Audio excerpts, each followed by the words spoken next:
आजच्या व्हिडिओमध्ये तुमचं स्वागत आहे.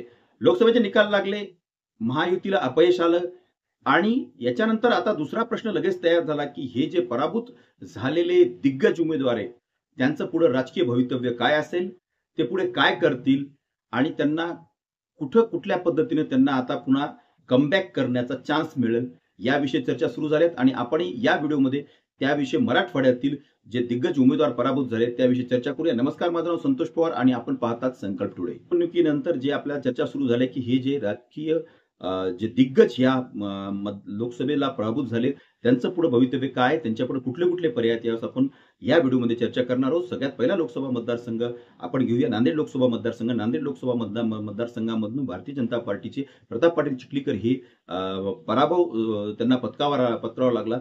आपण प्रताप पाटील चिखलीकर यांची जर समजा राजकीय कारकीर्द जर बघायला गेलं तर अगदी सरपंच पदापासून ते लोकसभेचे खासदार इथपर्यंत त्यांनी हा राजकीय त्यांचा प्रवास राहिलेला आहे.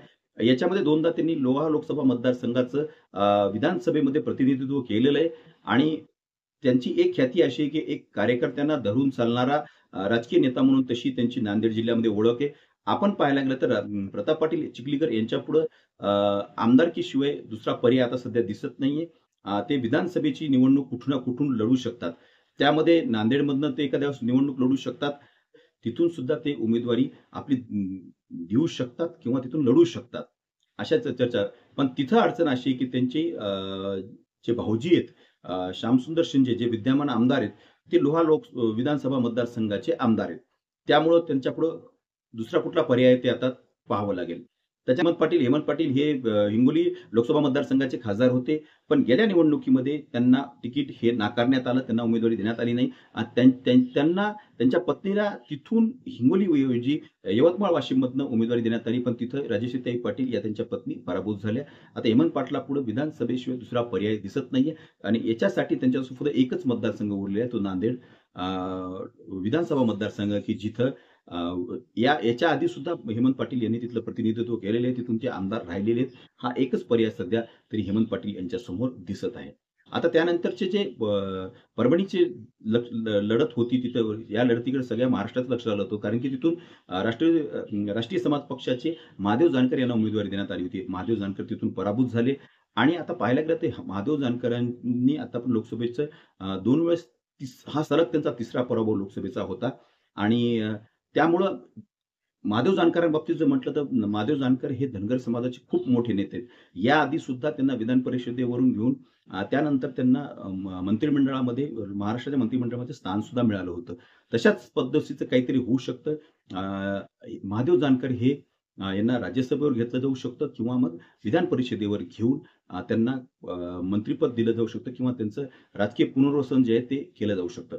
लगतचा लोकसभा मतदारसंघ आहे तो बीड लोकसभा मतदारसंघ. बीड लोकसभा मतदारसंघामधनं पंकजाताई मुंडे या पराभूत झाल्या आणि पंकजाताई मुंडे या विधानसभेला सुद्धा पराभूत झाल्या होत्या. त्यांचा पराभव हा त्यांचेच बंधू धनंजय मुंडे यांनी केला होता आणि त्याच्यानंतर बऱ्याच दिवस जे आहेत तर पंकजाताई मुंडे ह्या नाराज आहेत असं चर्चा होत्या आणि अनेकदा त्यांचं नाव हे विधान परिषदेसाठी आणि राज्यसभेसाठी पुढे आलं, पण त्यांना काही उमेदवारी तिथे मिळाली नव्हती आणि या वेळेला त्यांच्या भगिनी डॉक्टर प्रीतमताई मुंडे यांना उमेदवारी देण्याच्या ऐवजी त्यांना उमेदवारी देण्यात आली, पण तिथून त्या पराभूत झाल्या. तर सध्या पंकजाताई मुंडे यांना जर आपण बघायला गेलं तर मतदारसंघ तसं बीड जिल्ह्यामध्ये जे महायुतीचंच प्राबल्य आपल्याला जास्त दिसतं आणि त्यातल्या त्यात जो त्यांचा हक्काचा विधानसभा तर त्यांना विधानसभेची निवडणूक लढवायची तर ते सुद्धा खूप अडचणी दिसत आहे. कारण की आपण जर बीड जिल्ह्याचा विचार करायला तर तिथं सगळ्यात जास्त जे आमदार आहेत ते महायुतीचे आहेत. त्याच्यामुळे त्यांना असा एकही सेफ मतदारसंघ सध्या तरी दिसत नाही. त्यांचा जो हक्काचा मतदारसंघ आहे की जिथून त्यांनी प्रतिनिधित्व केलेलं आहे तिथं त्यांचे बंधू हे सध्या आमदार आहेत, मंत्री आहेत. त्यामुळे तिथं त्यांनाच उमेदवारी मिळेल हे तर जवळपास 100% आहेच. त्याच्यामुळं पंकजाताई मुंडे यांच्या पुढे पर्याय आता खूप कमी दिसत आहेत. त्यानंतर आपण विचार करायला गेलो तर जे सर्वात जास्त चर्चेत उमेदवार होते ते होते रावसाहेबजी दानवे, की जे 5 वेळेस सलग जालना लोकसभा मतदारसंघामधून निवडून आले होते, पण या वेळेला त्यांना पराभव पत्करावा लागला. तर तसं पाहायला गेलं तर रावसाहेब दानवे हे महाराष्ट्राचे भारतीय जनता पार्टीचे महाराष्ट्राचे प्रदेशाध्यक्ष सुद्धा राहिलेले आहेत आणि भारतीय जनता पार्टीमधले खूप मोठं नाव हे रावसाहेबजी दानवे आहेत. त्यामुळं आपण अंदाजा बांधू शकतो किंवा असं होऊ शकतं, की रावसाहेबजी दानवे यांना राज्यसभेवर संधी दिली जाऊ शकते किंवा राज्यसभेत देऊन त्यांना परत एकदा खासदार केलं जाऊ शकतं. अशा पद्धतीचे सुद्धा चर्चा आहेत. तर त्याच्यानंतर आपण विचार करायला गेलो तर ते आहेत औरंगाबादचे, संभाजीनगरचे चंद्रकांत खैरे, की जे महाविकास आघाडीचे उमेदवार होते आणि ते पराभूत झालेले आहेत. आता त्यांच्यापुढे पर्याय काय आहे? तर त्यांच्यापुढे सुद्धा पर्याय हे अत्यंत कमी आहेत. कारण की तसं पाहायला गेलं तर चंद्रकांत खैरे हे सुरुवातीपासून खासदारकीला उभं राहून खासदारच राहिलेले आहेत आणि त्यांचा जो मतदारसंघ होता संभाजीनगर लोकसभा मतदारसंघ, तिथून ते आता पराभूत झालेले आहेत. आता पाहावं लागेल की उद्धव ठाकरे यांचे एकनिष्ठ म्हणून त्यांच्याकडे पाहिलं जातं.